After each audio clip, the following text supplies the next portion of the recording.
it's snowy somewhere, but I feel the spring is still coming up. So it makes you feel a little bit more optimistic, at least myself. Okay, so good morning. So welcome to our, can we say now, regular session on the EU mission on 100 climate neutral cities by 2030 for and by the citizens. It'd be nice if it could be even, you know, that regular till it's launched, but still we're here to do it. And so the sessions of today really aims to be as, you know, an as immediate as possible follow-up from the last session, where we introduced to you, you know, the new mission manager and the deputy manager within the Commission, Matthew Baldwin, who is here with us, and Rosalinde van der Vlies, who I think will join us a little bit later. So it really is a follow-up from the last session. Now, just a very quick couple of information and meeting rules as usual before we start. So the meeting will be recorded and there will be a follow-up email for those who couldn't participate. So I hope you agree with the recording.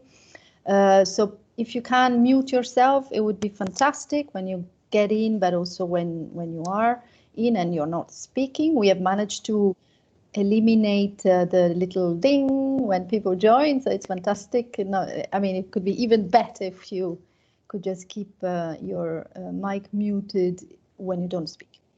Then a couple of words. Yes, if you want to speak, as usual, just raise your hand, put it in the chat, or if you see that we don't see you, just shout, and you will have the floor. So, yes, about this session, as you've seen, we have collected quite a few answers, yeah, from the Commission on all those questions that were not answered because of lack of time and so on during the last session. So I think that's really precious work. Yeah, that's really a good basis. Now, when cities registered to this session, they could also ask for more questions, but also concerns and other things. So we can use these questions as well. But maybe to start, I suggest that we give the floor, I mean, for this like sort of 15, 20 minutes session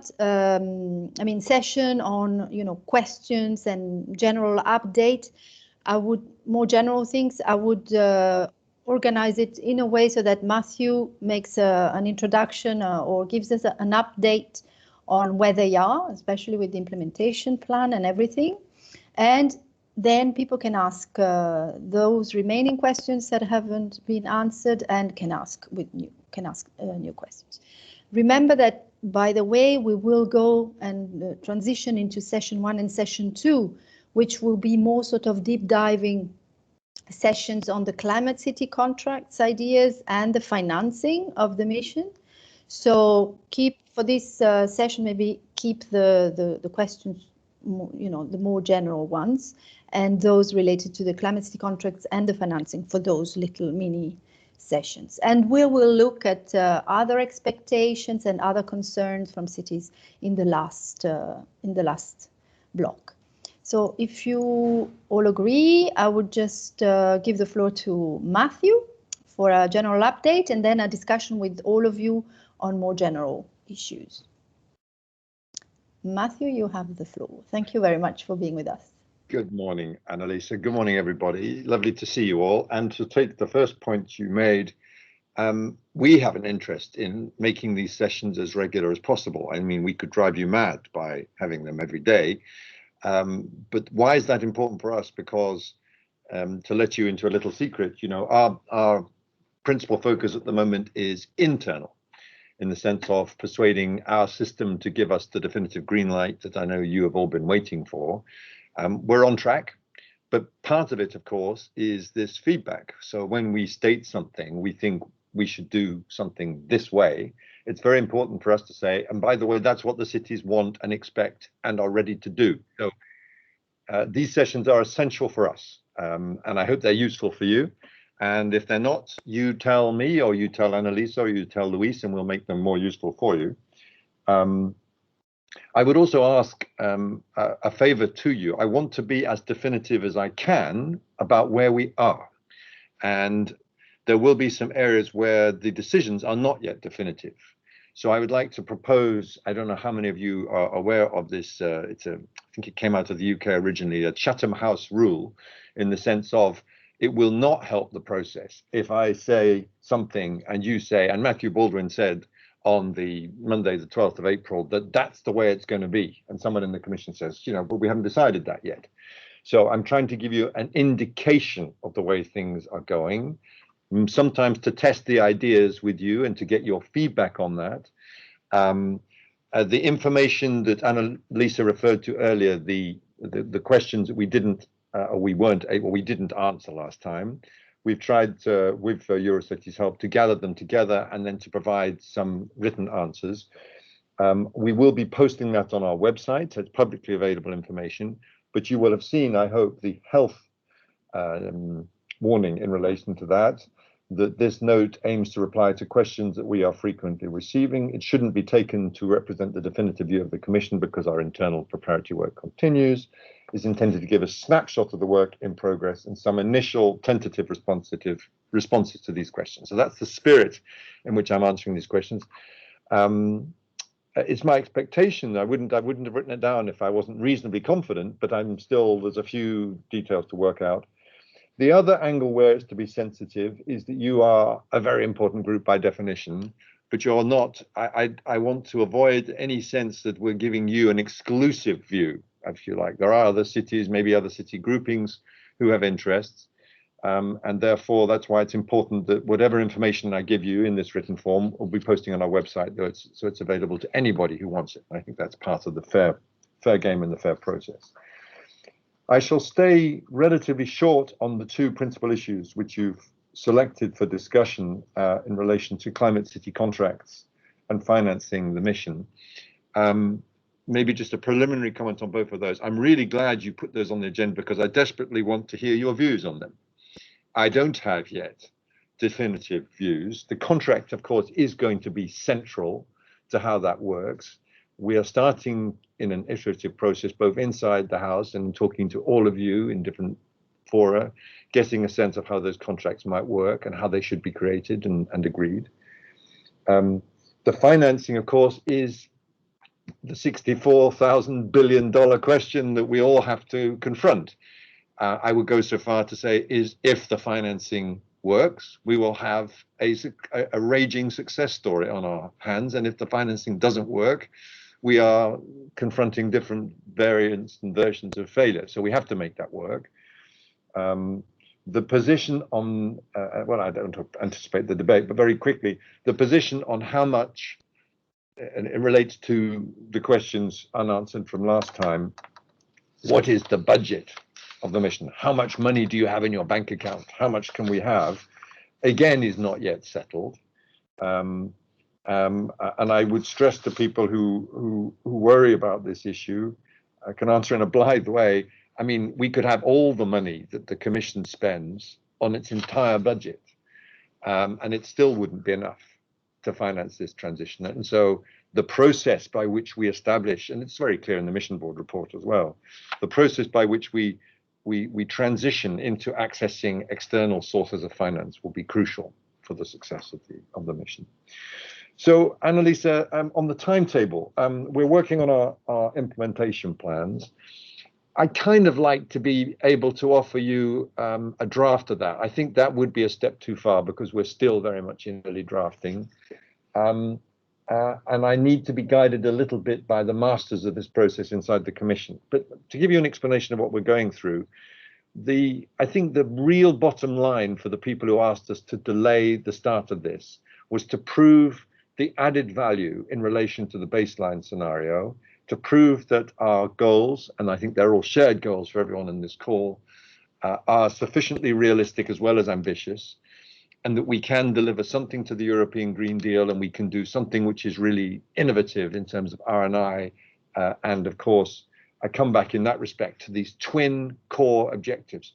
Firstly, to have 100 climate neutral cities that make a real contribution to the European Green Deal targets, minus 55% by 2030. And secondly, that we prepare the ground for all cities to be climate neutral by 2050. And so those twin objectives I mean, really give you the sense of how we're working the entire process. And that is, so that's the focus of our implementation plan. And I don't know how many of you know our internal processes, but increasingly legislation that is put to the co-legislators and the council and the parliament goes through a very rigorous process internal. It used to be called the impact assessment process. It's now called the regulatory scrutiny process. And we are being subjected to a similar process to that. It's a quasi-regulatory scrutiny process. So we have to prove, in a terrible phrase, the intervention logic. What is the basis to the reason this mission is existing at all? What is the reason that we are doing these things? And you and I might say, well, this is crazy because the report has said all these things and it's clear and the cities are ready to go. But, you know, in the past, perhaps in the Commission, we've launched ourselves into many different activities without proving we're on a solid grounding. And that's why this process exists. And I think I would say that we will be happy in the end that we've done it, because it is providing a clear grounding and understanding throughout the services, in all the different services of the Commission, as to why we're doing this. If and when we get this ultimate green light that we're looking for, it will be on the basis that we are bringing all services with us. We are coming in a united way. And it's not just this crazy group of people in the mission implementing this crazy report. So that is the process we're in. Over the next week or so, we will be submitting a first draft. And again, I'm not going to circulate that, I think, to this group at this stage, to the group of regulatory scrutiny assessors, which is made up of our Secretariat General, DG Budget, the legal service. And then I think there'll be an iterative process over the coming weeks in which we have to change this part of the report, explain our intervention logic a little more clearly, come with clearer key performance indicators, milestones for what will be implemented along the way to 2030 and beyond. And that process, I will be increasingly confident in the weeks to share that with you. And the final deadline, well, we are still hoping to get a green light in June, which I think fits this process. And that would be from the project group of commissioners led by Vice President Vestager. I don't want to be too long because it's our internal processes, but generating internal political support for this mission will be absolutely crucial. It can't just be done by me and another bunch of bureaucrats thinking it's a good idea. The Commission as the political body, as the college, needs to own it. And I can only tell you that I'm working very hard on that process. And I had a former boss who used to say, you don't ask a tennis player in the middle of a game how he or she thinks she's going, but I'm in the tennis match and we're doing our best.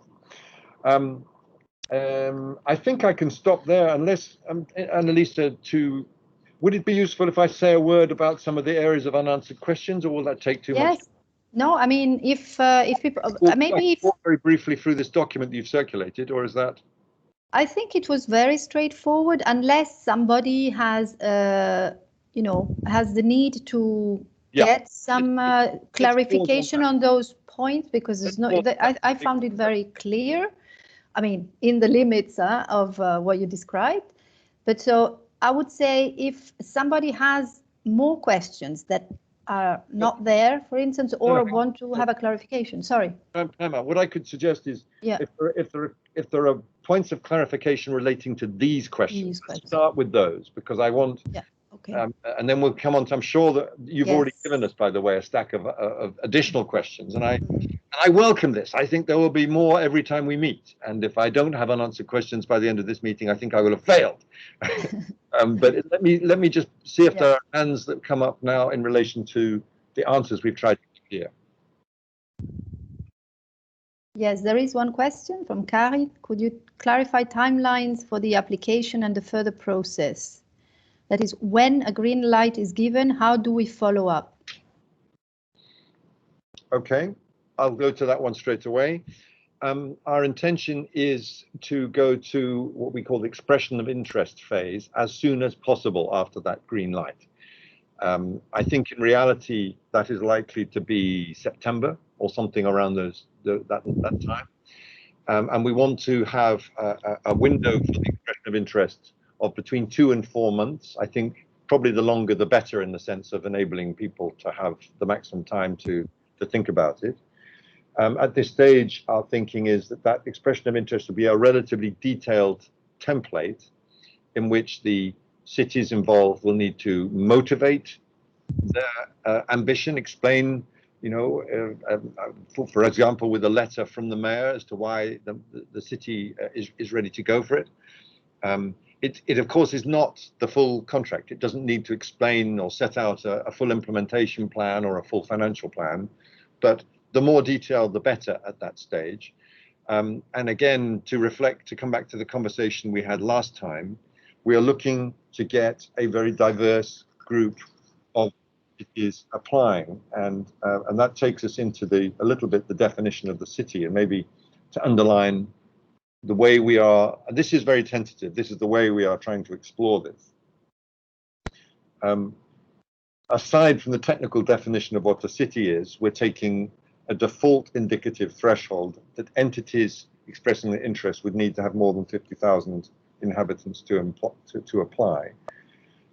Then we make the comment, which, in order to maximize the impact, we are particularly keen to encourage applications from cities where the majority of the population lives in an urban center of at least 100,000 inhabitants. But for entities coming from member states with 5 or less cities above that 100,000 population, we are thinking of applying a lower threshold of 10,000 residents to enable that all cities have cities involved in this mission. So we're trying to find out, this is our way to try to land the plane. But this is definitely not a decided issue for the moment, and your views on it will be welcome. I saw, for example, I was reading over the weekend a position paper by the French authorities where they would indeed look for a slightly lower threshold for that. It's difficult because we have, for example, the Covenant of the Mayors, which has a very low threshold, or indeed I'm not sure has a threshold at all. And then you have a great number of cities involved, and I'm not quite sure that's what we need to do. So that's the balance we're trying to strike. And the other point, which I'd like to really underline and stress because it came up so clearly last time, the need to ensure this fair geographical balance and diversity of types of cities. We are really going to insist on there's at least one city per member state amongst the first wave of cities going to the co-creation of the contracts. And if we see that there isn't enough interest coming forward, you know, we will launch multiple calls for expression of interest. That's a process we want to keep some fluidity in to ensure that this mission looks like Europe. Thank you very much. So I see Daniel Termont was asked to speak, and then there is another couple of questions, but let's give the floor to Daniel first. Yes, good morning, Annalisa. Matthew, good morning, and everybody. Good morning. Matthew, one of the questions I received a couple of times the last weeks is from cities. They ask me, how can we prepare ourselves for the application? Which kind of data do we need to prepare already? And certainly those cities who are not very far in the process doesn't know this moment what they can do already, waiting until June until there is a green light. You said there were a couple of questions, Daniel. That was one. Yeah, so that's one. Then we're talking about the offsetting methods. Which ones are accepted? So, you know, planting trees or whatever aspects of the offsetting calculation. And then I'm just looking again, how do you work with member states with regard to choosing cities? That's more part of the selection criteria. And so is there a maximum number for cities per country? Again, and then how do you select the cities in case there are more good ones, you know, at the same time? Great question. Can we have more than 100, basically? Yeah, great questions. So on the first one, I think, unless Philippe, you'd like to add something, I think that's a kind of good question which deserves a proper written answer, and not something off the cuff. I think my short answer is there are lots of different ways a city could prepare itself for the application. There's no one size fits all correct answer in terms of the application. We don't yet have, for example, a template to share with you, which would be the magic thing for cities starting to think about it. But I appreciate the question because it again implies there's this desire to get on with it. So we'll try to come up with a formula of ways to do that. The other thing is, that there are a number of networks and national networks which have started to think about how cities can do that.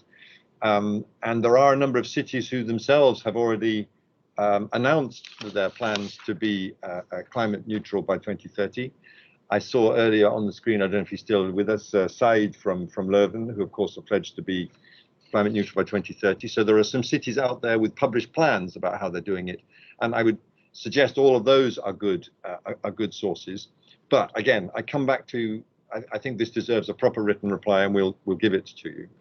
Similarly, on offsetting methods, now we're talking about much broader action to mitigate climate change.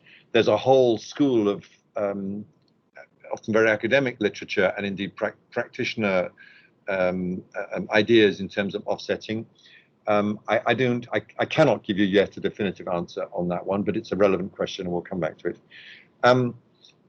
Two things I can be, I think, a little clearer maybe as to how we are proposing to work. How do you propose to work with member states for choosing cities, and how do we select the cities? How do we limit the number to 100?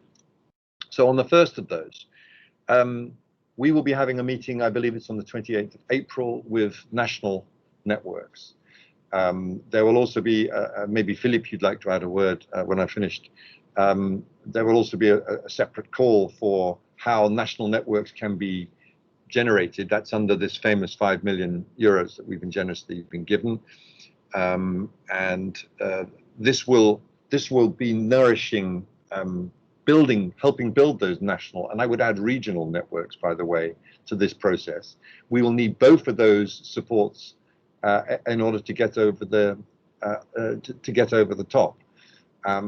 Some of the work I've seen, I think, is extremely helpful. Again, I've been dwelling on the French example a bit this weekend because I have to make an appearance today in front of the Assemblée Nationale. I'm glad to say are very interested in this mission. And I mean, the way they're thinking of national networks too, including through Eurocities, you've had some good feedback, I think is particularly encouraging. But you used the phrase, Annalisa, there in terms of choosing cities. It might sound radical, but my plan or my hope at this moment is that providing that cities meet the criteria that we've set out in the call for expression of interest, and the form's been set out in a reasonable and sensible way, we're not planning on rejecting anyone's application, anyone's expression of interest. So then you're going to say, well, how's this going to work? And our thinking at this stage is that there'll be a first wave of cities that are clearly ready for 2030. There will be probably a group of those cities who are immediately ready to get on with the co-creation of their contracts. And we're keen to encourage this. I mean, one thing I want to get across to you is we hear you when you say you want to get on with it, and we are, as far as possible, trying to tailor those processes to enable a quick uptake of the work on this mission. So there'll be a group of cities who are ready to start co-creating their contracts. We hope that the European Green Deal call, which, as you know, will be announced in June, and that will be absolutely fully on stream by the start of 2022, and that those cities can start beginning the co-creation process right away. There'll probably be a second group of cities for 2030 who are not yet ready to begin co-creation, and that may take a little bit longer. They may need some more time to gather. But then I think there will be cities that come forward to say, look, we just can't be ready for 2030, but we want to be part of this. How can we access the materials? And we're hoping there'll be enough general information, web-based information, maybe some, if we can organize it, some specific things for cities which are on a slower track later than 2030, so that, again, we're using the idea identified so well by the Mission Board report, this kind of living lab notion, so that people are learning from each other, twinning experiences, building off each other. And if we end up look, if we end up with more than 100 cities that are pledged to climate neutrality by 2030, and we can find a way to do that, the Commission's going to be the last one saying we don't want more than 100. So it's that is the way we're approaching this process. And I think it also then answers the question about how do we select them. My view is that as long as cities are meeting the terms set out in the expression of interest, there will be some selection of different streams. But again, that'll be an iterative process with the cities themselves. Are you really ready to go for it in 2030? Are you ready? You've got everything lined up? Well, then let's get on with the co-creation. And there may be some cities that move in and out of different streams as they realize they're not quite ready. But I come back to a point about diversity. We will be particularly keen to make sure, and we'll be giving probably additional help to the cities that are maybe very, very keen to go for it, have a high level of motivation, and maybe don't yet have the same preparedness of a number of the cities here, for example. So that diversity is going to need a lot of active support all the way down through this process. Sorry, it's a bit long, but I think it's an issue. It's clear, it's clear. Just to pick on a couple of things that you have already said, like because you mentioned it clearly, regions as well. So national network, regional network, can you maybe develop a little bit more? Just 2 seconds more in the sense how, you know, what's the difference? In some countries very relevant to have a region, in others no, or, you know, can you say a couple of words there? Well, I mean, to tell you what you all know far better than me, that in some countries, like Germany, for example, the Länder play a vital role. The Länder are, for example, managing authorities in the context of the whole process by which structural funds are allocated through operational programming. And, you know, I guess we're going to come on to this, or maybe we'll come on to it later, Annalisa, but, you know, one of the things I wanted to really underline today, when you say to me, well, how much money are we going to get from these processes? How much money are we going to get from the structural funds? Part of the answer is going to lie with you, the city, to make that case coherently, maybe not now, but don't hang around too long, to your regional authorities, to your national authorities. This is why we need the help. And it's not just to fill our empty city coffers. It is because we are going to make, as a city, a real contribution to your objectives as a region, your objectives as a member state to meet these difficult greenhouse gas reduction targets. Yeah. So I'm not trying to put all the responsibility onto you. No. That process, you know better than me, Annalisa, requires proactivity on the part of the cities to get that. Well, some of our cities are also regional regency, city regions in a way. That makes it easier in terms of the structural funds, but not always. One of the things one of the most interesting sets of discussions I'm having is with the Committee of the Regions. And I think, again, I don't want to be quoted on this because it's a process and we're in a discussion, but there's a tension there, as you say. Some of you here are actually regions in the Committee of the Region context. I saw earlier friends from Ile-de-France, for example. I mean, that is both a city and a region in this context. But there will be other areas of quite strong tension, perhaps, between a region worrying that, you know, a city is going to somehow get a back channel into getting access to funding, which then could be lost to the region. So those sensitivities, we can't duck around them. We need to be aware of them. I don't think it's in itself inherently unmanageable, but it's something we have to be aware of. Okay, great. And so there are a couple of questions on the links with the NEB, so the new European Bauhaus, and also a question, but for that one, and also because there are different questions, and I know that our cities are rightly so not always clear about the, you know, so many initiatives that the Commission has helped to develop and so on that concern cities and climate neutrality or green transition and so on. So just I propose it now. I will propose a 1 hour, whatever, half an hour session with me with Eurocities to just look at all the sort of initiatives that are on the table, that are going on, from the mission to the Green City Accord to the new European Bauhaus, the Covenant of Mayors, all those things. We've made an infographic as well that looks at all these initiatives, and we will launch it very fast. I'm happy to do it so that all those questions can just move away from here. Otherwise, we can spend ages. Maybe just on the new European Bauhaus, since there will be a call in the 5 millions. What exactly will that call of 2 millions cover? I think Philippe mentioned that last time, but either we put it in the answers that we will follow up from this session, or if you want to say a word, so that you know. I will ask just two things I'd like to say, and then I'd like to give Philippe the floor, actually. Just on your suggestion, I think that's an excellent idea, Anneliese, and of course it's something we're doing ourselves, and it might sound shocking to you, but it's actually, we discover new things every day within the Commission. There are a lot of different urban initiatives, most of them, or a lot of them, going in the same direction as the European Green Deal objectives. So I think we'd like to join that session with you. You might even tell us some that we weren't aware of. Oh no, it's impossible. No, but the members might. So no, but it's very important. And a quick word on this. In terms of how we're trying to manage it, our goal is not to say, well, you can forget that Covenant of Mayors stuff or that climate pact or that stuff because we're going to take all that over. Absolutely not the way we want to work.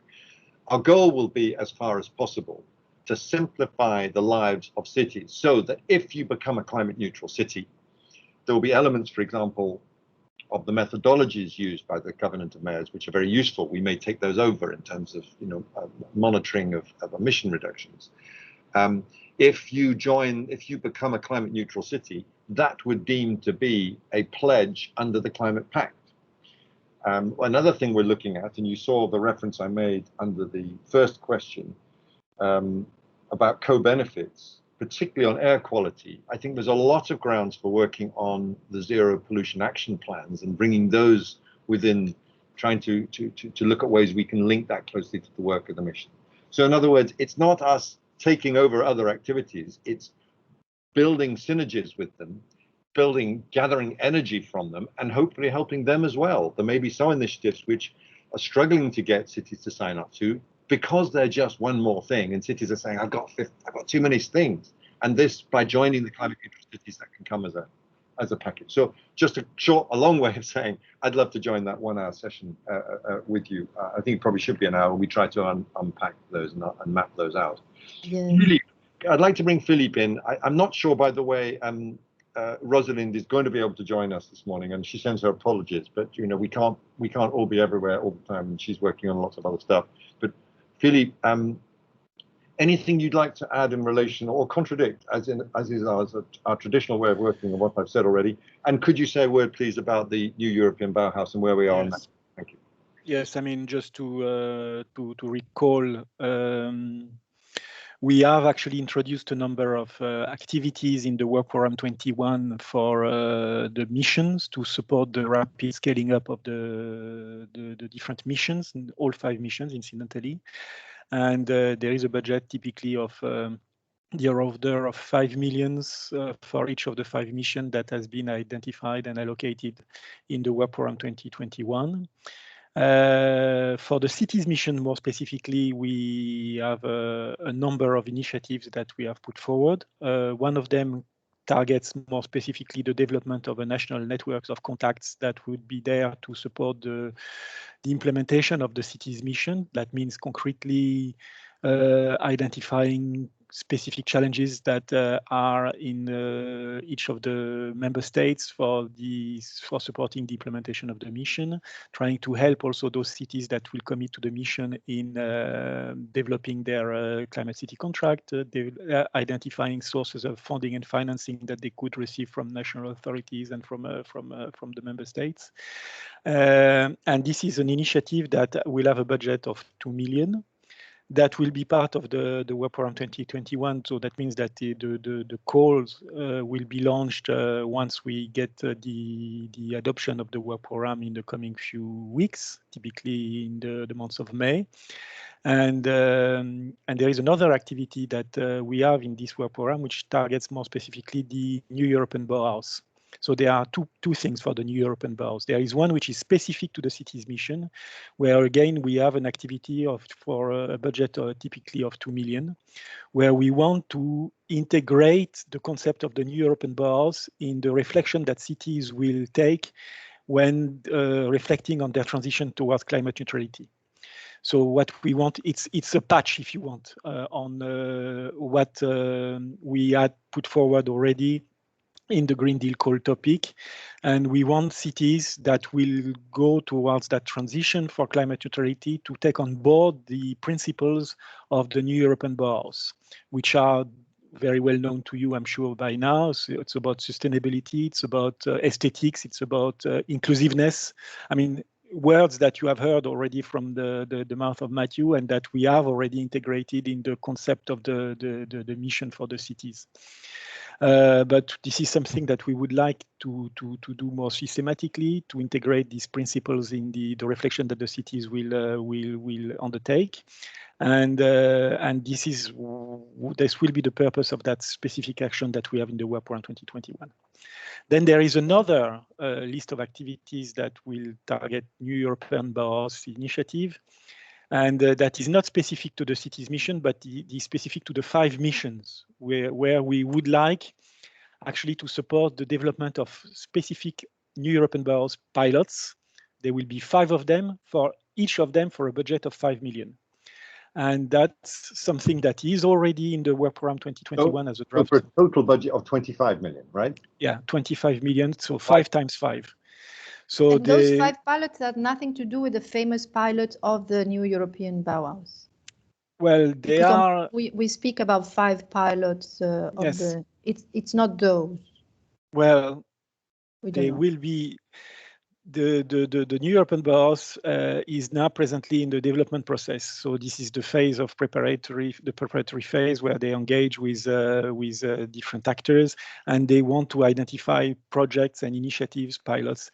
And this activity that we have in the Work Program will support the development and the implementation of those pilots. So it's actually linked. Ah, okay. So so it will. But this is not restricted to the city's mission, in a sense that we say, well, the New European Bauhaus as an initiative touch upon the objective of the missions as they have been developed in Horizon Europe. And so they could very well be proposals that go beyond what would be covered by the city's mission per se, in a sense that it's not only restricted to what we could think of instead of the city's mission, namely buildings and development of refurbishment of public space and so on. So these are typically the initiatives that we have in the Work Program 2021 for the New European Bauhaus. Now, maybe a point that I wanted to make regarding the type of preparation and what the cities could do to prepare for the call for expression of interest that will be launched. I mean, we are working on that, as Matthew said, and ideally we would like to come up very quickly with a template of what we would expect the cities to provide in terms of information and documents for the call for expression of interest. So as soon as we have something, then of course we'll be very happy to share it with the cities that might be interested in. And there was a question on what will be the role of the member states in the first step of the process, which is basically the selection of the cities. And you heard, Matthew, that we don't necessarily want a very strict selection process, and we don't necessarily plan to involve at this very early stage of the development of the mission, the member states, the national authorities. It is something that might come at a later stage when we finalize, for instance, when the cities will finalize their climate city contracts, because the climate city contract necessarily needs the support and the commitment of the national authorities. But at the initial stage of the selection of the cities that submit their application in the call for expression of interest, we don't necessarily see a role for the national authorities there. Okay, but I think this we can go deeper because it touches very much on the Climate City contract, and we can go back to this point on the session on the Climate City contract. You agree, Philippe? You stay, during the session, the whole session, right? You stay with us. I will be with you till the bitter end. Okay, let's hope it's not bitter. But I want to just take the last promise. There's one person who wants to who has raised his hand for a while, Michael Edelstam, and then I would suggest we move to the sessions. Michael, do you still want to ask a question, take the floor, or was your question already answered? I can't see. Or maybe it was raised by mistake. All right. Okay, maybe just one more thing. I think it would be useful, subject to your view, Philippe. It's a little complicated, even for me, how this new European Bauhaus thing is to work. Maybe we could set that down very briefly in writing so that people have that clearly. I mean, I think it's essentially just gathering together the information. Maybe just before we move on, Annalisa, I would be very happy if people on reflection want either via you or send us direct any emails of, they have in response to what we've said or the written materials. It is the ultimate iterative process in terms of the back and forth. And I really do want to know if cities saying, we just can't work that way. That doesn't work for us. But of course, if we're doing things that you're approving of, it's also very helpful to us to hear that sounds like a workable process. That's the kind of thing we like. And again, this last point just raised by Philippe on how we're involving member states.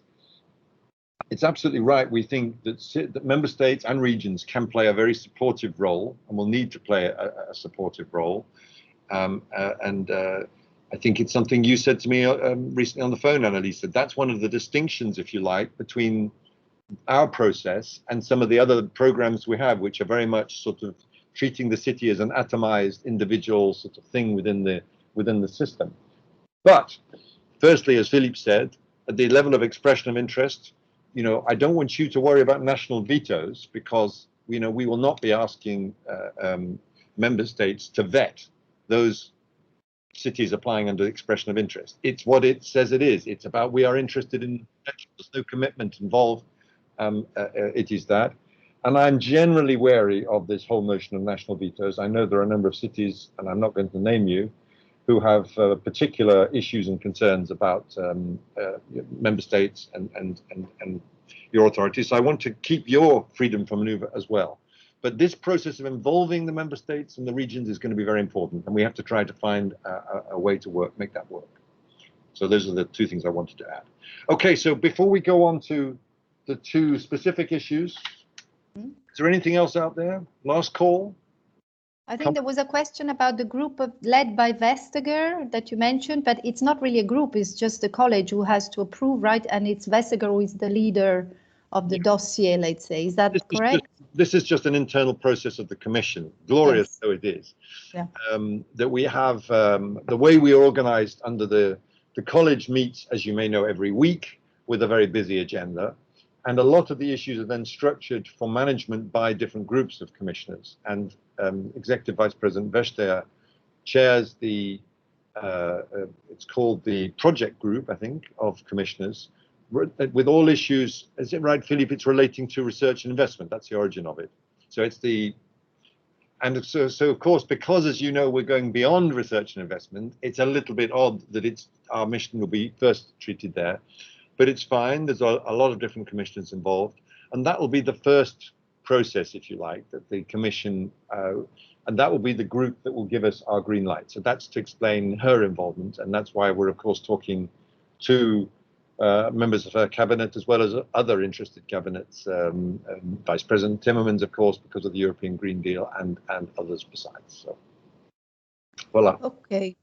I think we've gone over the time, but I think it was well, needed, and we'll follow up then with written answers from your side, but also more comments on the on the answers you've already given from cities, if and any, and so on, and we'll keep this ping pong and dialogue going. But so the idea was to try and zoom a little bit the discussion on two issues which are probably the most challenging ones, and we wanted to start with the Climate City contract, which is something, as you said, different. We don't find that in any other of the initiatives like the Covenant of Mayors and so on, which, just a word about the Covenant of Mayors, by the way, because we haven't said it.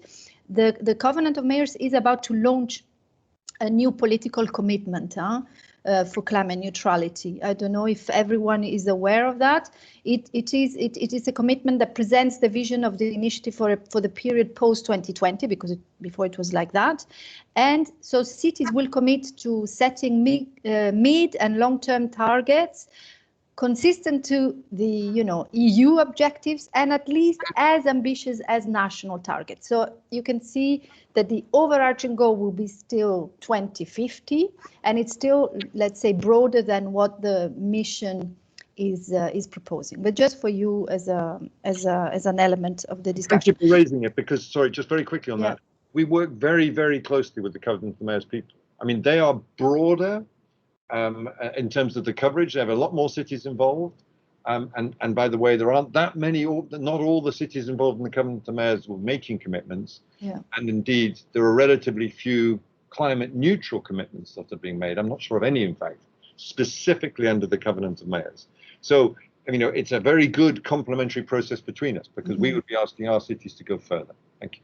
Yes, and by the way, this new phase of the covenants, which wants to be, go to another level, will take place on the 21st of April with an online event. So yeah, we all invite you to be there and to renew the commitment as a city, because in a way the Covenant of Mayors is really like the sort of basis, it's the foundation for all this work we've done till now. It's the first attempt for demonstrating the local and local authorities are really the engine for climate neutrality for Europe as a continent. So let's move now to the first session on the Climate City contract. As we said, it's something different, it's something new. It's a thing, it wants to be, the Climate City contract was thought by the board as something that would help the ownership, not only of the local authority and the mayor and the local stakeholders in embarking in this mission, but also the interest and the commitment, real commitment of the regional and the national and possibly the European government level, because not only in terms of supporting for financing, but also of moving the barriers that very often are policy and legislation related. So to do that, I mean, you've all read it in terms of on paper what we proposed as a board, but we wanted to invite the vice chair of the board, Alan, who is here with us, because he's had already, with the Viable Cities experience, he's already had, in a way, a sort of first experience of how such contracts could work in a country like Sweden. I mean, not easily replicable straight away, but still it gives a very, very important first example. We wanted to put it on the table in to give all the elements around that, and then see what kind of questions come out from you, or the concerns you have around a possible contract in your country and so on. So Alan, I know that you will resign from the board, unluckily, on the 15th of April. So the 12th is like your nearly last sort of meeting with the cities in any case. So thank you for being with us. We're very happy to have you again. And yes, I know you've presented a little presentation. So if you could share your screen directly. No, and the floor is yours. Is that correct? Yes, good morning. Thank you, Annalisa. I hope Louise can share my presentation, because I have I didn't. Computer and I'm working through the mobile. So whilst you do that, whilst you prepare your presentation, it's a great opportunity for me to say, on behalf of all of us at the Commission, just to thank you so much, Alan, for everything you've done. And it's been a good month for me in terms of correspondence, but seeing that information from you that you're planning to step down from board was a very sad moment. But I really want to thank you immeasurably for everything you've done. And I'm glad that you're going out on a high with all this presentation you're about to make. Thank you. Thank you. So I will say a few words about Climate City Contract, and I will start with the EU Mission Board, how we presented the idea, and then I moved to Viable Cities, the Swedish Mission Board, on how we can serve as a living lab for Climate City contracts. So we take the next picture. And this is my summary of the mission. I see it as four main elements. The one is a new way of governance, climate city governance, different from the silo structures, a new horizontal way of working. The second one, by and for citizens. It is in the title of the report.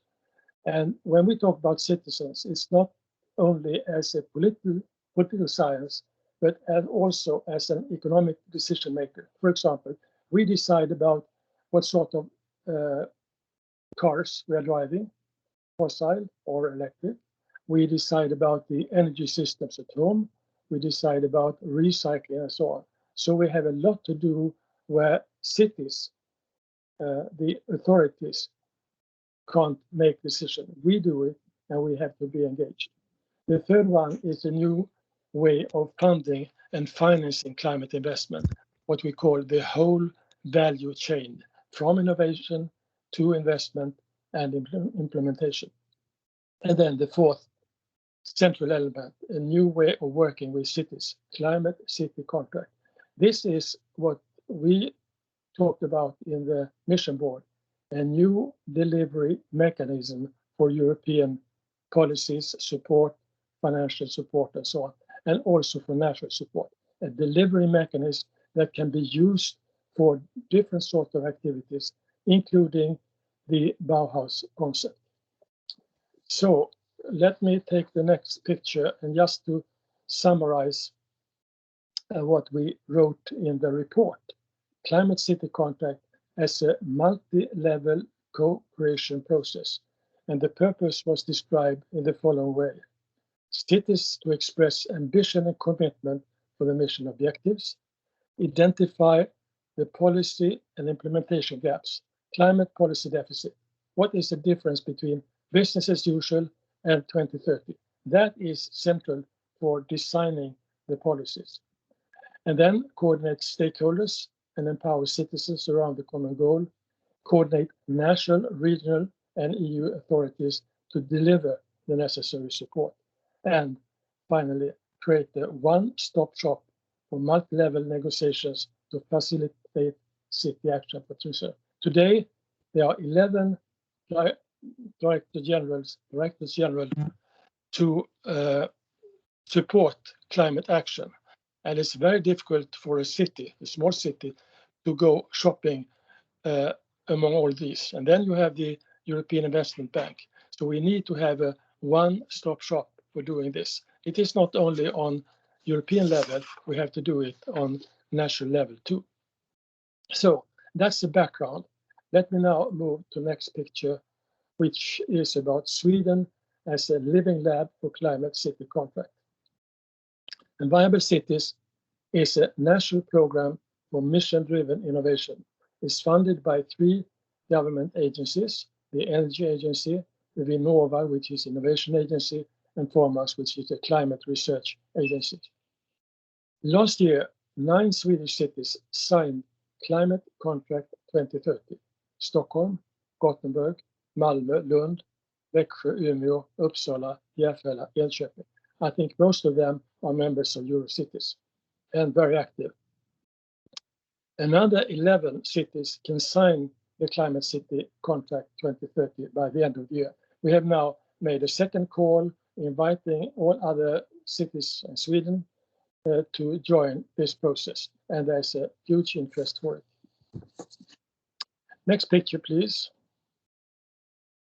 So we have introduced Climate City Contract as a new mission-based delivery mechanism for climate transition support. And we based it on 2 actions or 2 activities, one on local level and one on national level.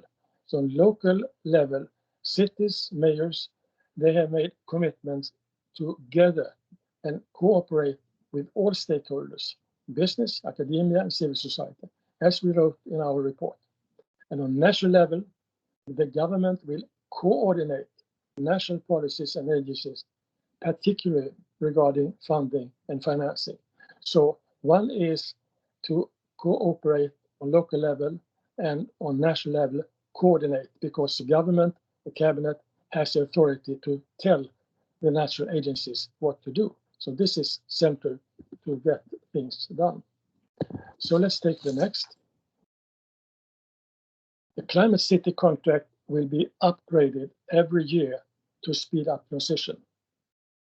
And this is the reason because the present policies of these 9 cities, they don't reach climate neutrality 2030. So continuing on business as usual will not lead to the goal. And therefore, there will be an annual process of upgrading. And we will do this through a new method. We call it climate investment plans, to help us understand, foresee, and explain the relation between investment and climate transition. And we have a long-term perspective, 10 years until 2030. We have a broad approach. We include both public investment, business investment, and household investment. We invest a lot in, as citizens, in houses, in transport means, and so on. And we will also have high ambitions, so foresee changes in policies. For example, the new EU at least 55% reduction, which will lead to the Fit for 55 package, which will have a dramatic effect on cities and the implementation of policies. So that is one thing. You have to take that into account when planning for the 2030. And you have to take into account the potential of new innovation. We have a lot, but there's a lot on stream, and that should be included. And we should start thinking about how we can do this. So this is why we think climate investment plan based on these 3 elements. Let me take one example. Next, please. A middle-sized university town. This is the town of Växjö in southern Sweden, a city with about 100,000 people. There's a public investment around 1.6 billion Swedish crowns per year. You can divide by 10, then you have the euros. Together with business and household investment, about 8 billion Swedish crowns per year. That means that the public investment is about 15 to 20% of total investment. Therefore, multiply with at least 5, and you have the total investment amount. In 10 years, you multiply with 10, and you have about 80 billion Swedish crowns as in the flow of investment, plus what will be needed for additional investments due to new innovations and new policies, Fit for 55. So this is a way to start realizing the enormous potential you have by identifying investment and seeing every investment as a choice between the traditional economy or new one. So next picture, please. Next, please. Yes, there it is. Thank you. What does the 80+ billion investment perspective mean for climate transition and local development? First of all, as I said, every investment is a choice between sustainable and non-sustainable solutions. The huge potential is to speed up transition. Every investment in a new car is a choice between fossil-driven or electric-driven. The same goes with your houses. If you are living in a house association, you are responsible for the energy system. And you do every year upgrading of these systems. So every such investment, such decision is a decision between sustainable or non-sustainable investment. On business side, there's enormous growing market for businesses with climate smart solutions. Years ago, business were reluctant, thought this as cost and problems. Now, today, they are extremely interested in being leaders in this. Can I take one example from the car market? In Sweden last year, that market crashed minus 18%, 18%. At the same time, and you know, investors, they will go out of such markets. At the same time, there was a growth in electric driven cars by 132%, more than a doubling. So every investor will go into that market. So this is a dramatic change, and that is going on now in every market. And we should realize this. So that is why business in every city would like to be part of this and show what they can do. And that means also on export, that every city will be a strong partner in export promotion. So thus, both climate transition and business development for the renewable economy. So the last picture, please. Welcome to share Swedish cities' experience of climate city contract for mission-oriented climate transition. You are welcome to contact Viable Cities, or you can contact colleagues in these 9 cities that I've showed as the front runner in our activities. But let me add then and thank Matthew and the Commission and Anna-Lisa for the very good cooperation we have had during the last 2 years.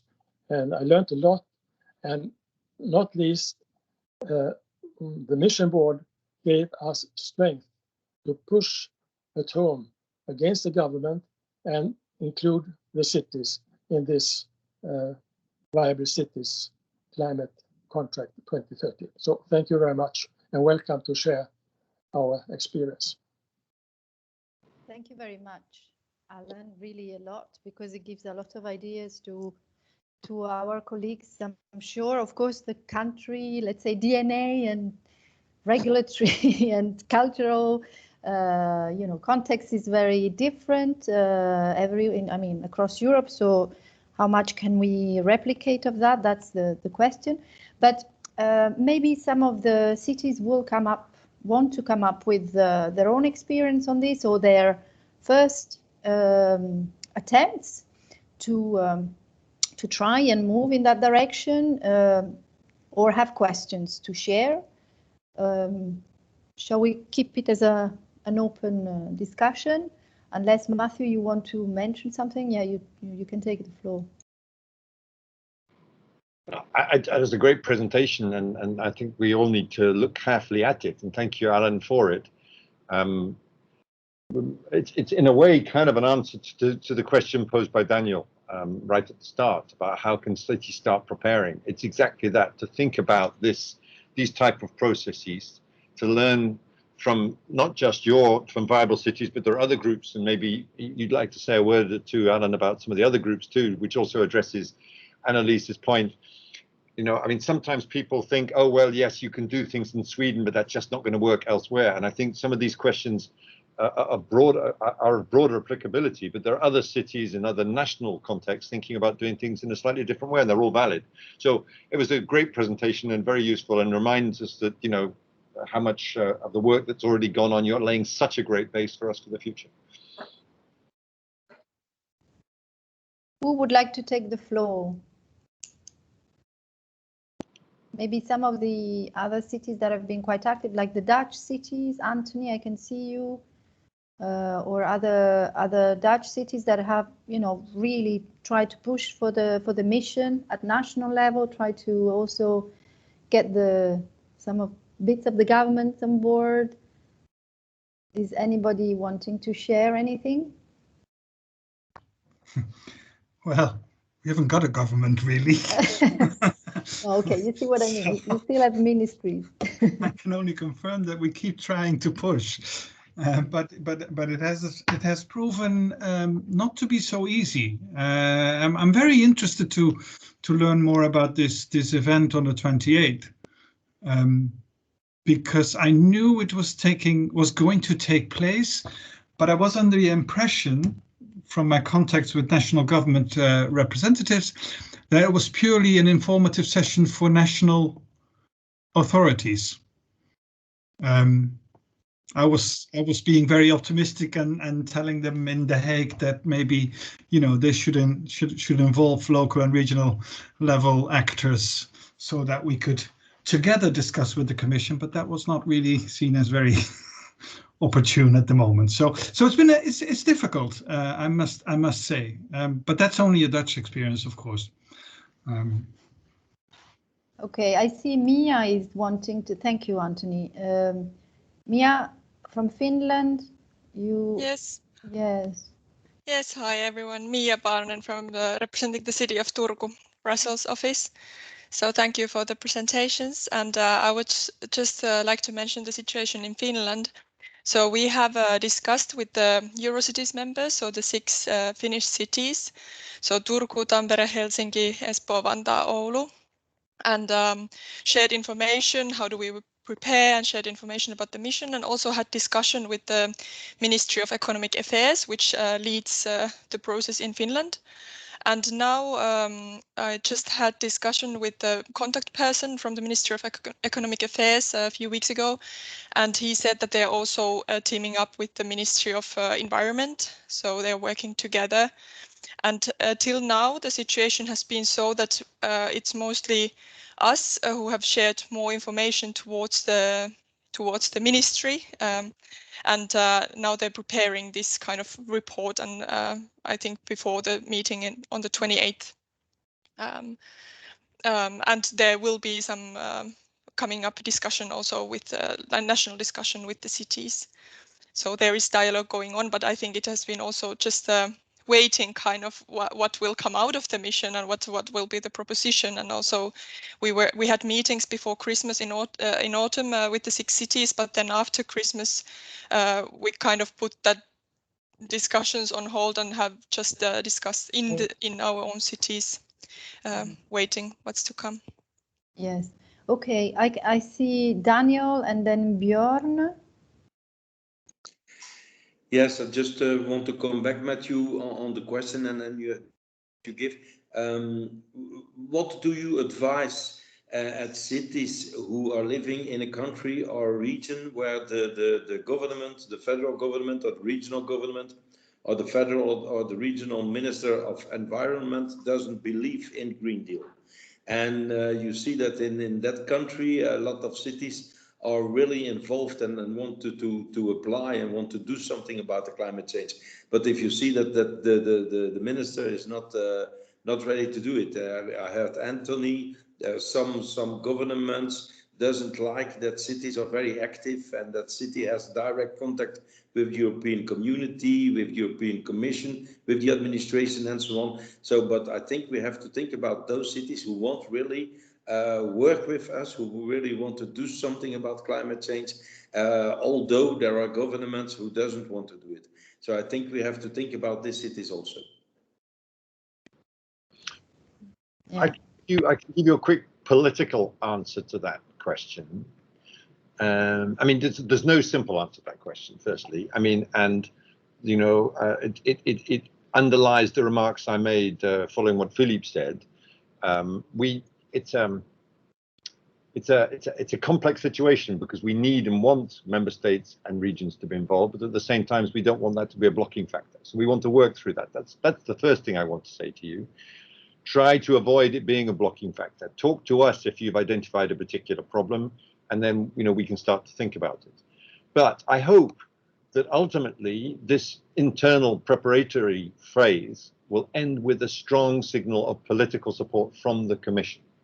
And that will be a gun that is fired, if you like, that the Commission believes that the city mission can be a big part of the solution for 2030 and beyond. Now, I mean, I don't know exactly how the gun will be fired, and I'm working towards that, but that's my goal. Then the conversation becomes, if we get this right, and remember that 20, you know, depending on how you count them, you know, at different political levels, 27 member states have signed up to ambitious climate targets. how do we as member states meet those climate targets?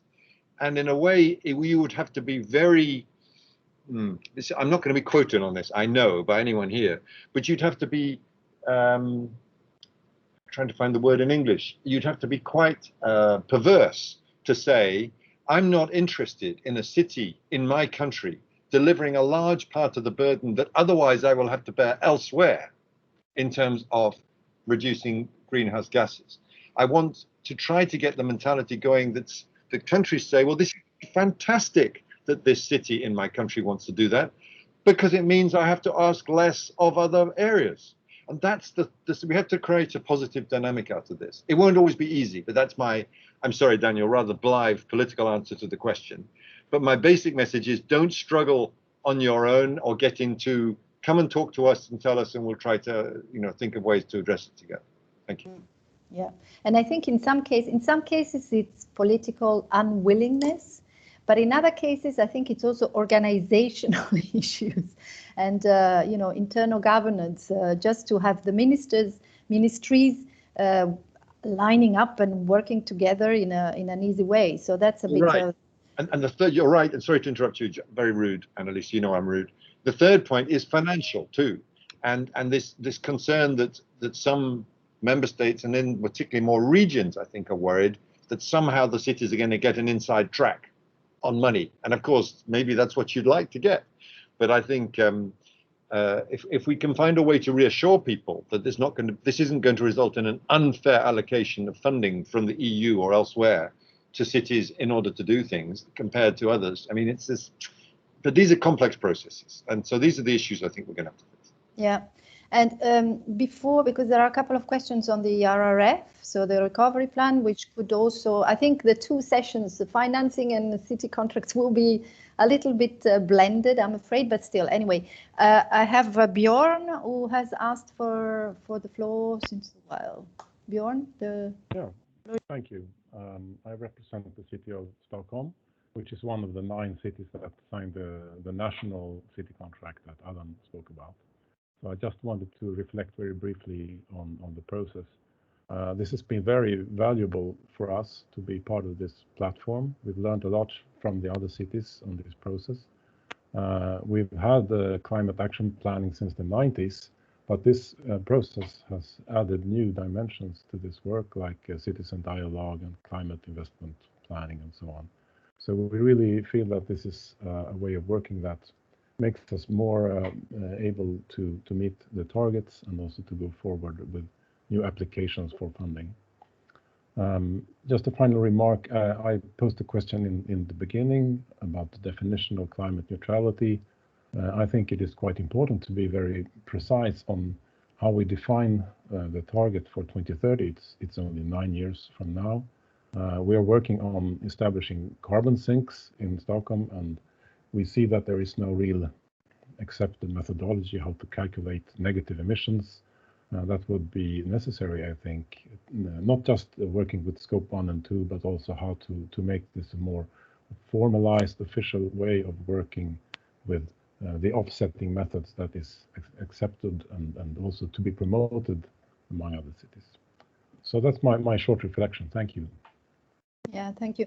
I don't know if Alan, you want to say, or even Bjorn itself, I mean, what do you think is replicable in terms of, is it also the type of contract itself? Is it like a signature? Is it a document that different ministries have signed at the same time as the mayor? Just to also give an idea of how concrete, what kind of concrete form this has taken, or? Okay, can I say a few words? Say that we started this process in the beginning of 2020. So we made most of the cities before the pandemic started and we were in quarantine. So we met each individual mayor. And the point was, we were not going to see the civil servants, we will see the politicians, because they are responsible and only the mayor can gather all interests. That was it. And we presented this as a way of supporting the cities. We were not going to regulate the cities, but giving support to citizens. And particularly, we offer them our help to get the government to coordinate national agencies. And they very much supported this idea because they have the problem with a lot of national agencies with different sort of money and for different purposes. So they very much welcomed the initiative, the idea of a coordination on national level. So that built the base. And I felt like being a representative of mayors when I went back to Stockholm to see the government officials. And then we had to find a counterpart because Viable Cities is not able to be a counterpart representing the government. We had to get the cabinet ministers, a cabinet minister or national agencies to sign the contract. And we got four national agencies: the Energy Agency, the Vinnova, the Innovation Agency, Formas, the Climate Research Agency, and the Growth Agency, which is responsible for the regional policies and the regional funds. These four director generals signed the contract. And that is a very strong coalition. And we have got the regional fund now on board because they are going to support cities. And they see the Climate City contract as a very good way of doing it. So this is how we have built up this. And then, as I said before, we have a contradiction in the climate contract. We have, on the one hand, 2030, climate neutral 2030. On the other hand, we have the 2-3 year plans for each city, as Björn referred to. These are not leading to climate neutrality by 2030. So there's a contradiction in the climate contract. And our idea is, let me say, if we had asked cities to replace existing programs with a new aiming at 2030, we hadn't had any cities to make contracts with. On the other hand, if we had accepted what cities have done or agreed to, we would not have a 2030 goal. So we are living with these two elements. One is a 2030 goal and one is existing goals.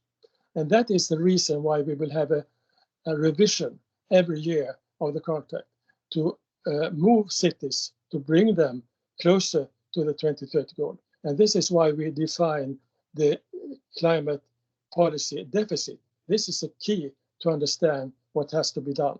So this is a little bit the story of how we have done this. And let me say also that we took the contract in 2 steps. We made this first trip to the mayors. We told them that in 3 months time, we will have a meeting to sign a letter of intent.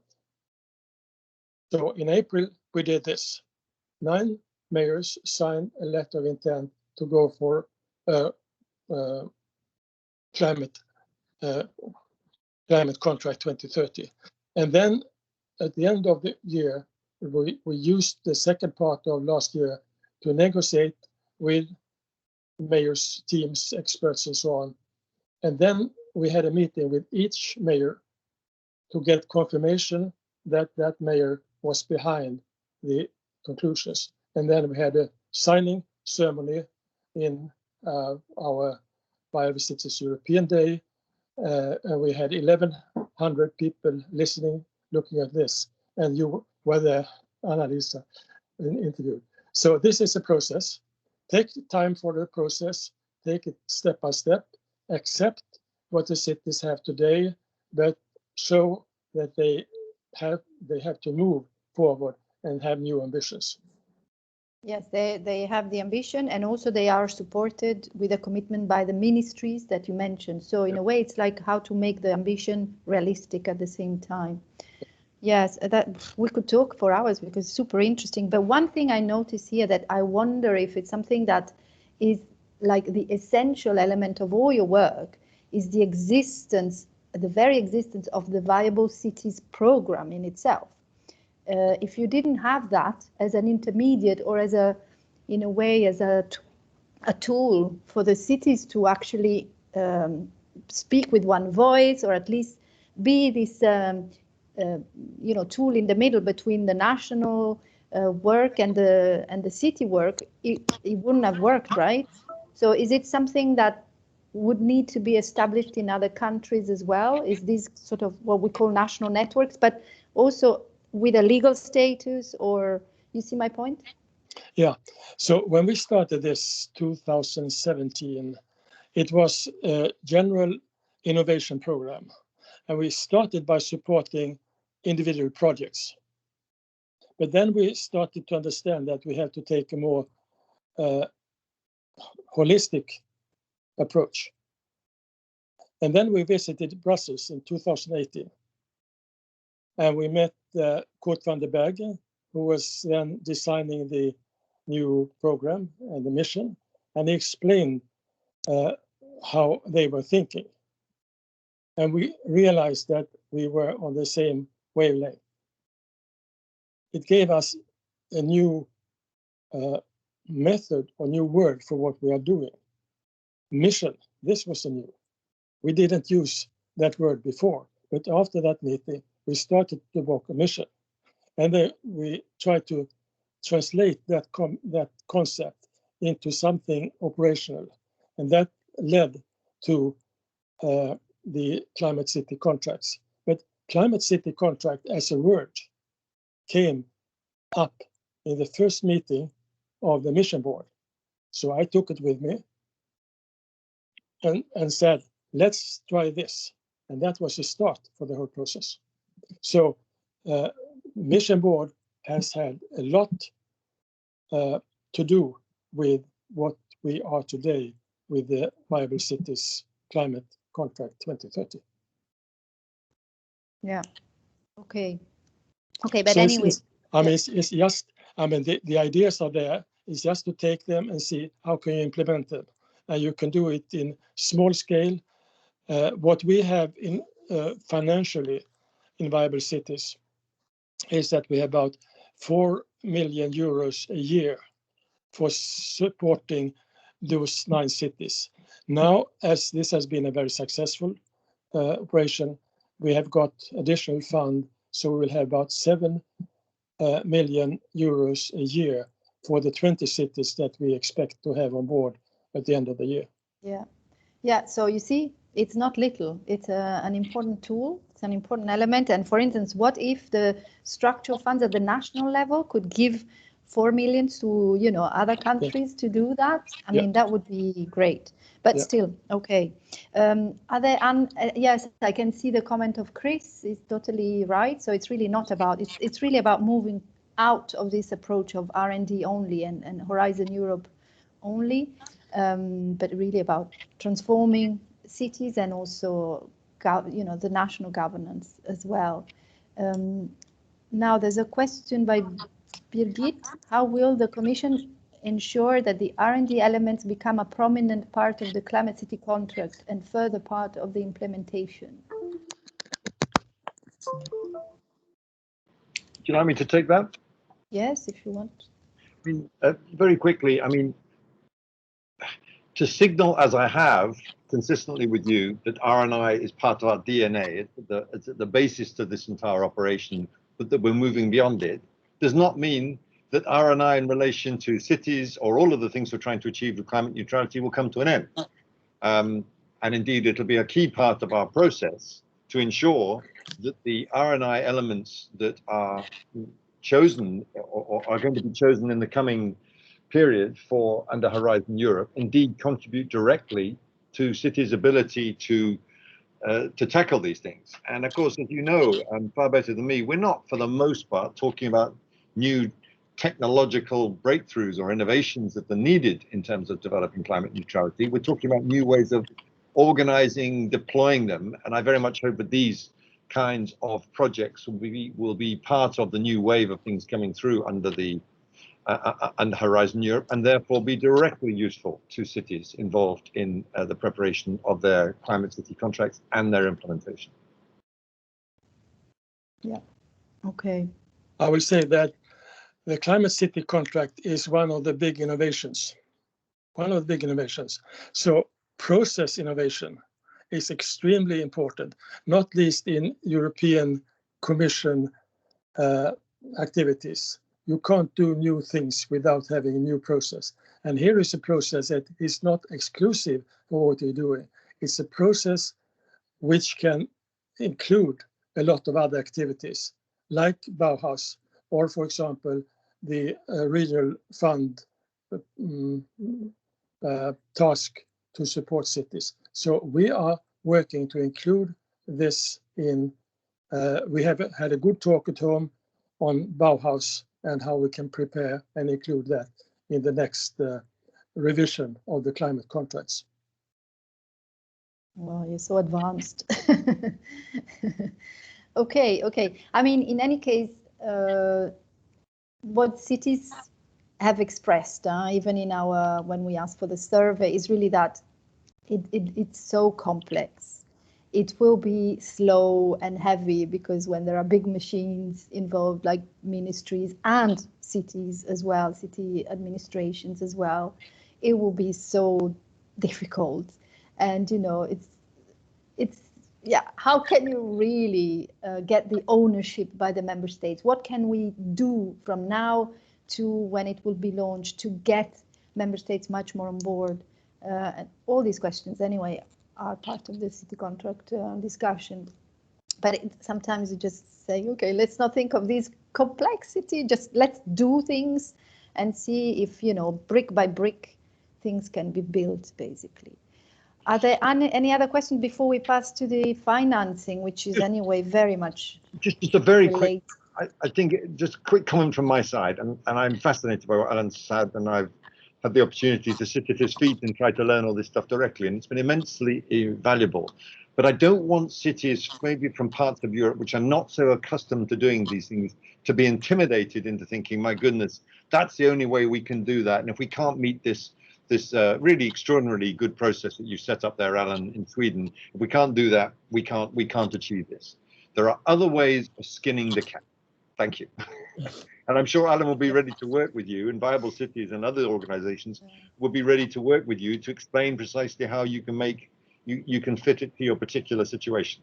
It can, in any case, it can really push the thing to, you know, towards the high, and even show other national authorities and interlocutors that it is possible, and something like that could be really, you know, why not, looked at in any case. So yeah, but we can go on with this as soon as, if you have questions, ideas, proposals, concerns you want to share with us, with the Commission, let's continue this exchange, and do not hesitate to share these things, even on, you know, where you are at and where you get blocked and things like that. So it might be interesting, I don't want to make work for you, but it might be interesting to have a separate session on this once people have had a look at Alan's documents, to have and maybe for us not to be involved at all, so that you can start figuring those things out. But just a thought. Thank you.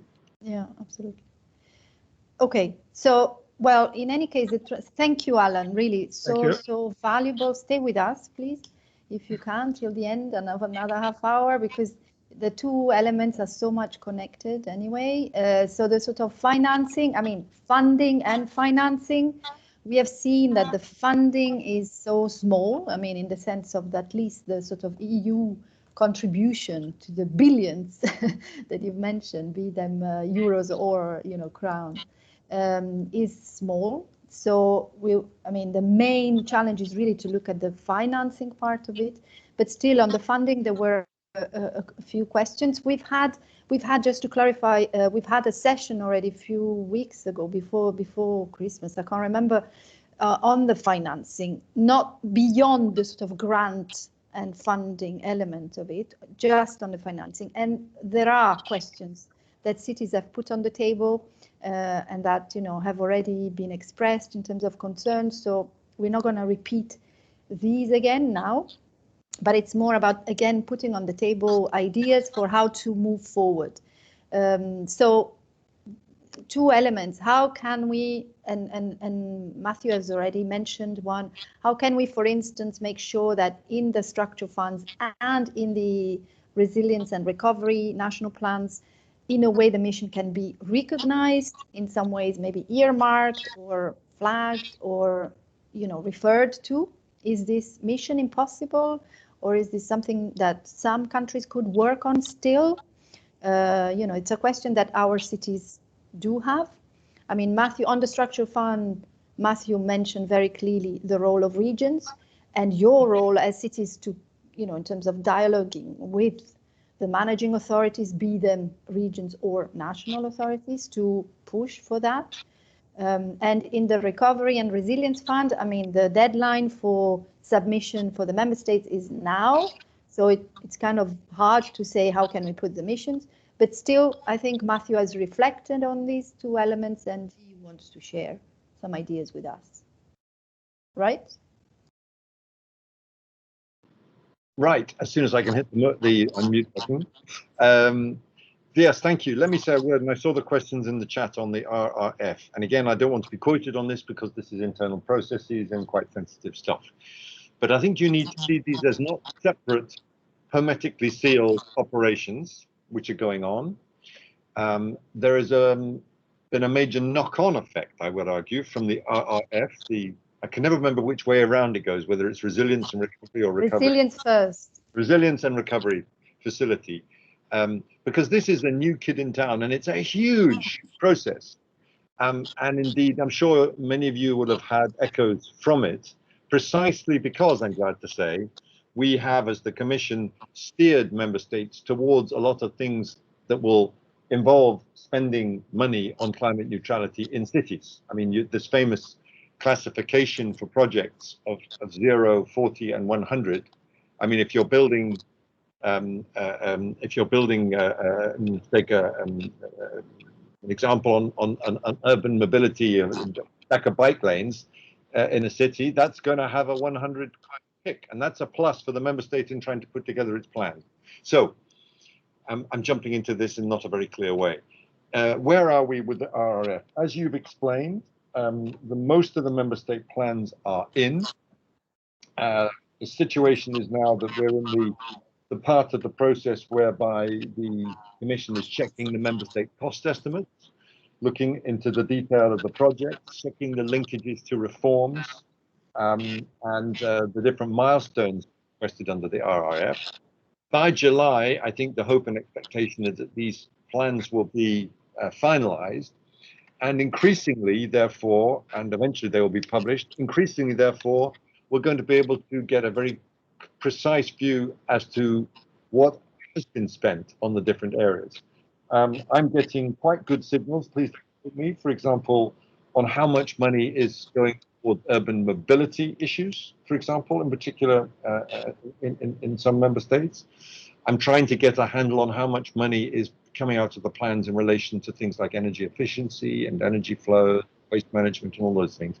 But to answer your question directly, Annalisa, I think it is relatively unlikely that we're going to have, as you put it, a specific earmarking for cities, or indeed for our mission in these plans, or even that will be recognized as such. There are 5 missions on their own that are also pushing for funding, and these processes predated us. So, and I don't think that's necessarily fatal for our ambitions either. I think I'm reasonably confident there will, when the smoke clears, there'll be a lot of money which is coming through the RRF to cities generally, to your cities in particular, and to potentially climate neutral cities in particular. So I see this as a good news story, and I think one that we can and should exploit. The knock-on effect that this has had on the structural funds programming is, in a sense, that it's taken the priority to the tight deadlines of the RRF. So if you like, that this has now pushed back some of the operational programming work under the structural funds. And to some extent, given that the structural funds also have to meet climate targets, it's put them under more pressure to find viable climate things to invest in. in the structural funds. And that is something I urge you to think about quite hard, particularly when we see the outcome of the RRF discussions and we see where the money has gone. It may become increasingly clear that member states or regions are actually having to look more creatively to find climate things they can spend money on, particularly in the urban sphere.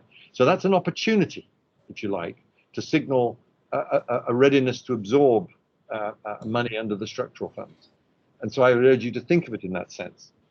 Again, I doubt very much that there will be some sort of formal earmarking or recognition. I'm being very frank with you here, for the city mission, the structural funds processes. I think they're too well established. They're too well set up in terms of how they go with member states and regional authorities as managing authorities. But again, I don't think that's necessarily a problem either. I think the amount of money which has been dedicated in the regional funds process to climate neutrality and to urban areas has steadily increased, and I think that's going to be the same under this period. So it's relatively hard to get a handle on, including for me, by the way. But I think it would be an interesting discussion now as to look at that. And of course, again, I repeat the point I made, please don't count just on internal EU funding as being able to be the magic bullet which is going to solve all the rest of it. If you like, this is the, the Horizon Europe money is the seed money. The first harvest, you know, will be sowed, I hope, with some of the funding coming through the RRF and through structural funds. But the ultimate climate neutrality will have to be delivered by the financing thing, and that's what I think we also should discuss now. So I stop there. I hope that gave enough information or enough of a window into the processes on the RRF, at least so far as I can understand them. Yes, is anybody wanting to intervene on this specific aspect? Because many of you are involved or trying to get involved in both the two processes, because they, I mean, you say not to deal with them in silos, but they are siloed. It's different ministries, it's different managing authorities, and they're treated and they have different regulations. So it's very, they will be treated as such. But so many of you are involved in at least maybe drafting the operational programs. Yes, do you want to make any comments on those, or is there I'd any? love to hear about that if anyone has. Yeah. That'd be privately if necessary, but I'd be very interested to hear that if you've got insights into that process. Well, not easy anyway, but there as well, if you have ideas or, yeah, I think these are very complex, the governance processes, both of them. Anyway, the structural funds are well defined, so sometimes it's not that easy to be involved in those as cities. We have seen that, but still, anyway, that's EU funding. But if we look at the financing element, yeah, that's another story. So we know that with the Green Deal Coal project and the sort of services that will come out of that platform, of that consortium, some support in terms of, you know, designing your financing strategy and plan will be part of those tasks. So that's one clear way. But do you want to make any other element, comment there on, you know, that you are experiencing? I mean, we've seen already in that meeting we've had, which are the, you know, what are the main issues for cities? It's the upfront investments, the need for new financing systems, you know, need for considerable additional investments to reach the 2030, the trade-offs, you know, there are, you know, how to leverage public and private financing together. So there are a lot of questions, but is there, you know, any idea you want to share with this that you are experiencing? Maybe one. Yeah. Could the draft of the document, the contract be available? Yes. Sorry, I was just reading. There is Magnus who wants to take the floor, but Matthew, you wanted to say something? Yeah, just very quickly to say, of course, that when in the situation on the European Green Deal call, which is going to be a crucial early resource for cities, both in terms of expressing their interest and in the early running, building the climate contracts. How that call is implemented by the successful consortium, which of course we don't know yet, will very much depend on that consortium. What you all have you've seen the terms of the call, and the winning consortium, I hope, will conform very precisely with the terms of that call. But you know, we don't yet know, I'm afraid, is the answer, and we won't yet know until the winning consortium is announced how precisely that will happen. So I'm afraid that's another uncertain element until June, at least until June at the moment, and I can't have any window on that. Yes. Okay, there are some questions, one from Silvia and one from Margherita and others. I mean, it's two different things. Does anyone identify those financing schemes and regulations that counteract climate neutrality? Maybe Silvia, you want to explain? I'm not sure I understand your question. Do you hear me? Yes, we can. Yeah. Well, I'm also thinking of the agricultural policy, but not only. I mean, as was said, there are not enough financial means to fund all this. So it's extremely important to see if things are funded that really counteract climate neutrality. Yeah. So stop funding might be as important as fund. You're right. Okay, I understand. Yes. Just on that point, though, it's a really good issue, and this is where the taxonomy regulation, I'm sorry, I don't know how much you can all bear about all these European initiatives, but this whole notion of do no significant harm and how money is spent is now the dominating philosophy of the Commission, and I think it's very helpful for us, both because it prevents that significant harm happening, but also because it will tend to channel policies and programs and funding in our direction, if you see what I mean.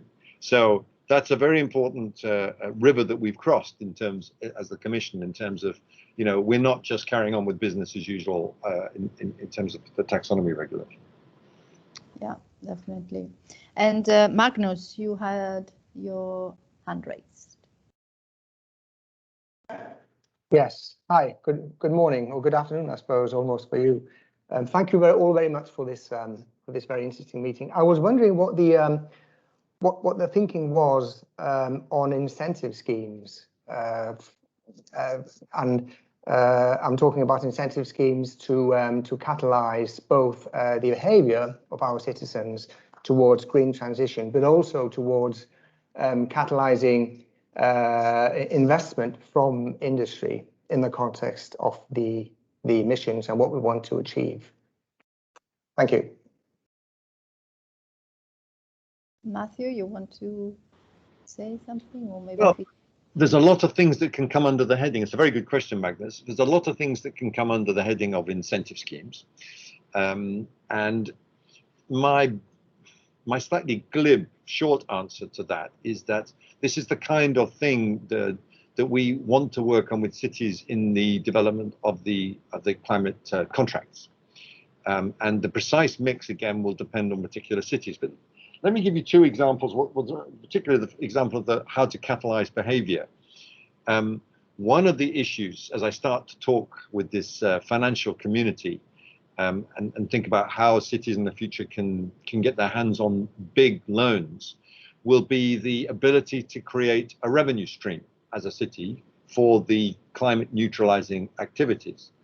And so, for example, things like emission charging, congestion charging schemes within cities that both change the behavior of citizens because they provide an active disincentive to drive conventionally fueled cars, particularly at busy times of the day.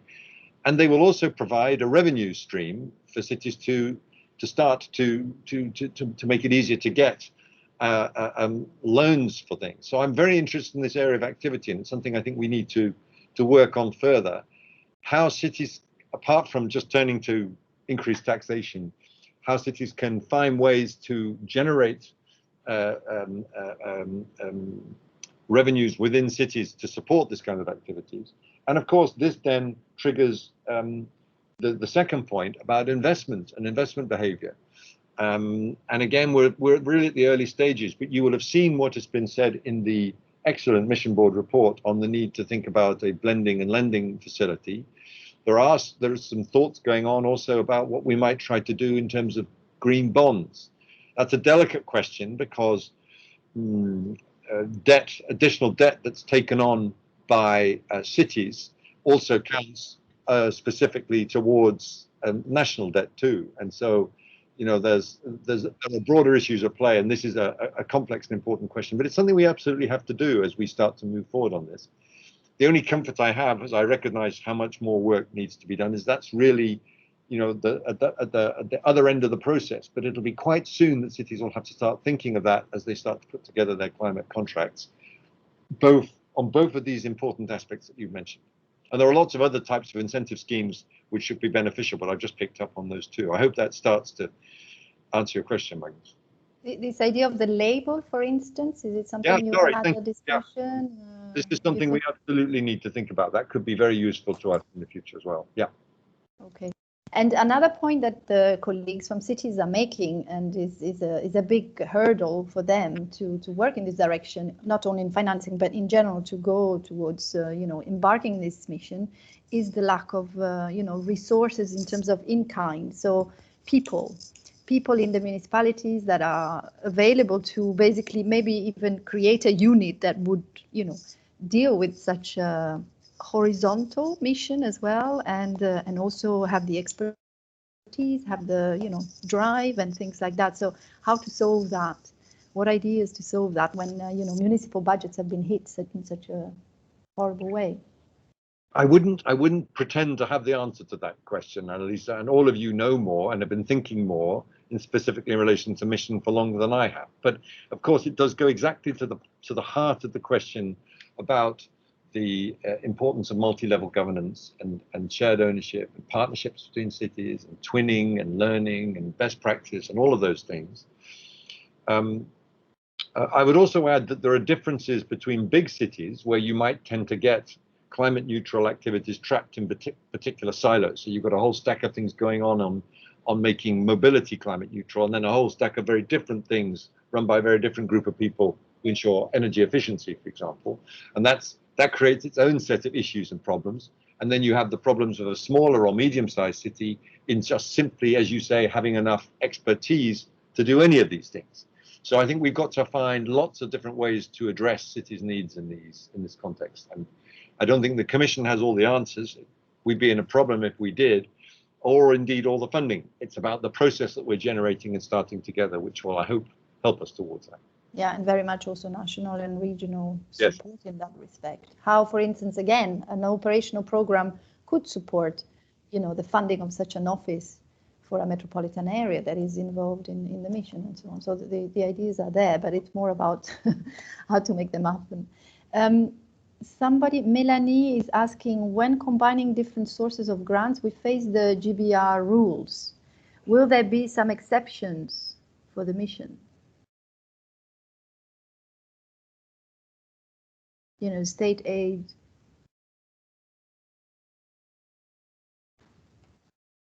Is it something maybe Philippe, or we can come back in a written form? I think Matthew is trying to speak, but he's on mute. He cannot push on. He cannot. His button doesn't work. And I cannot unmute you, Matthew. It doesn't work. Well, but Philippe is here. Yeah. Yes, I mean, regarding state aid rules, or Horizon Europe or Horizon 2020 are exempted from these rules. So, I mean, anything and any support that would come from these programs will not be touched upon by that. Situation is indeed different for other programs, and that we need to take that into account for sure. But I mean, we have the experience in the past of dealing with this issue when, for instance, combining support from programs like structural funds and research innovation programs. It was just as well I was muted, because that was a much better answer than I would have given. Yes. So by the way, when the synergies booklet is ready, please let us know. Okay, I think on the finance, we have 10 minutes left. Is there anybody else that has a final question before we move to a more sort of general closing session? on the financing. I should have said one more thing. I mean, again, colleagues have probably had very little time to look at the papers that we circulate, or you, I think, circulated, Annelies, on Friday. We tried to answer a number of questions about financing there. Have a look at those. You may have further questions once you've seen those, and please fire them back at Eurocities, and we'll do our best to answer. Yes, thanks a lot. Thanks a lot, Matthew. And so just to come to the more general session before we close, we've had some, sort of list of concerns, expectations, other questions as well, like are the UK cities eligible to apply? Yeah, so, I mean, that is a slightly complicated question. I mean, the first thing is that we welcome the strong involvement of all associated countries, not just the UK, but all in the Horizon Europe program. I mean, that goes without saying. Secondly, and they will be participating, for example, indirectly and be able to benefit directly from the European Green Deal call, which of course was done under Horizon 2020. So there are no issues there. The precise question related to will all associated cities, including those from the UK, be treated exactly the same way in terms of becoming climate neutral cities in the future, including all the range of access to things like EIB funding, I think is a much more complicated question, and we're going to have to work through it. And I can't give a definitive answer to it, but it's certainly something we're thinking through at the moment. To put it in a very short way, the last thing I want is to be a block on any city's ambition, whether anywhere within Europe or beyond, to become a climate neutral city, and I don't want to be the obstacle to that. There may ultimately be some legal or political obstacles we face as to precisely how different cities from associated countries join the full part of the program, and I don't have an answer to that right now. I'm sorry, that was kind of wiffly-waffly, but that's kind of where we are. Yeah, but anyway, with Brexit, I think our colleagues from the UK cities have been, left in sort of ambiguity for many months already. Not only on the mission, I'm talking the whole Brexit process. So I guess they are sort of used to being a sort of still ambiguous, but it's hard. Where I come from, Annalisa, in that respect. I mean, I left Britain, but you can't take the Brit out of me. I'm very conscious of that. But my point is, it's a broader question, not just relating to UK cities, but all cities that are associated. Sorry, all countries that are associated with the program, and that of course goes beyond the UK. Yeah, as a colleague mentions in the chat, there's also Norwegian cities, Swiss cities, and all those that and many others that have expressed. And Karin, I hear your point. That's well put, and that might be the neat way to try to manage it. But there's no clear answer for the moment. Yeah. Okay. Well, I think, as the French say, we've done the round. I've literally translated it. Good tool. So, there are still a couple of minutes for you to ask any last question. But as we said, I think we can say we have established a sort of radio mission channel. And we know that this is open. As I said at the beginning, if we want to wrap up, so please come back on the questions and the answers that the Commission has already provided with more questions or comments on those answers. We'll organize a session on the different tools, initiatives, and so on very fast that we can, share. We can have with you on clarifying what initiative does what and how, so that the clarity at least is there, the information is there. Third, we will send a follow-up email with the financing session information of last year, plus all the things that have emerged today. Quite a few new things have emerged today. Thank you for all the ideas and the exchanges. We'll all integrate them there. And I would say we can meet up again soon. Maybe when we have a draft of the implementation plan, or we have, I don't know, Matthew, what do you suggest? But if maybe the next step is when we have something concrete from the Commission to understand. And maybe one thing has emerged also, have a deep diving sessions on specific elements like the climate city contract, or this idea of creating national environments, platforms, and so on, so that cities can exchange on how this is done, even if it's very specific to every country. But yeah, don't hesitate also to come back to us to say we would like a session and more, you know, sort of deep diving session on this or that.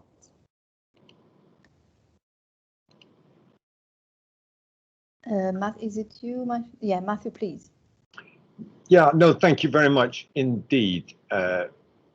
Firstly, to Eurocities for organising this session. Absolutely invaluable. And I mean, it's a classic thing for the Commission to say is that, you know, we value your and, you know, we're listening. But I cannot tell you enough how much the two-way flow of information is going to be crucial to our joint chances of success. I really urge you to give us that feedback, to look at the answers to the questions we give, and you know, there are a whole stack of other things we need to answer as well. Give us feedback on the feedback. Tell you how I'm going to use this meeting, because I'm a ruthless man. I'm going to tell people inside the Commission that we've had this meeting, this very useful meeting with, I forget exactly how many cities in the end, Louise, we have represented. Today, more than 100 during the 2 hours. Yeah, more than 100 people represented from cities represented from at least, I think, 17 member states. And this shows the visceral support and interest in this initiative, and shows that we in the Commission had better come up with a good way of delivering to meet those needs, or there's going to be some very angry people out there. And so I want to sort of stress this notion of support and impatience that I've heard. Impatience to learn more detail, impatience to get on with it, impatience to learn about sources of funding and how the contracting process. I wish I could be more definitive with the answers, but you don't know how much you've helped me with some of the indications you've given as to how we can then continue to shape those processes. But in short, we're looking for as streamlined and as a transparent and clear process that the cities can use as we can and as quickly as we can. That's our goal, and we won't achieve this without your continued input. So please continue with that. On your precise question, Annalisa, when we meet, I don't know. I mean, I think we need to get a balance between, you know, getting on with this internal work and doing this. My feeling is in 2 weeks' time, that could be about right. And I'm not even sure I'll ever be able to formally share the implementation plan with you, but certainly by the next time we meet, I will be able to speak to, and I'll be able to provide you with more information as to the direction of travel, I think, in relation to the implementation plan. Yeah, so, and thank you very much. And also maybe this meeting with the member states, I think it will be, I mean, our cities will rely on you to basically wake them up and say, work with cities. Yeah.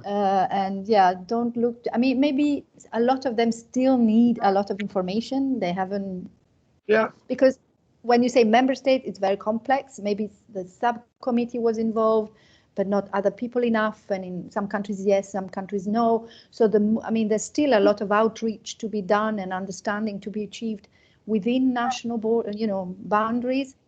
So yeah, that's, we count on you to we'll do that. Help. We'll do that. I mean, the other point, of course, is that it's complicated in the Commission, it's complicated in cities, particularly bigger cities, and it's complicated in member states.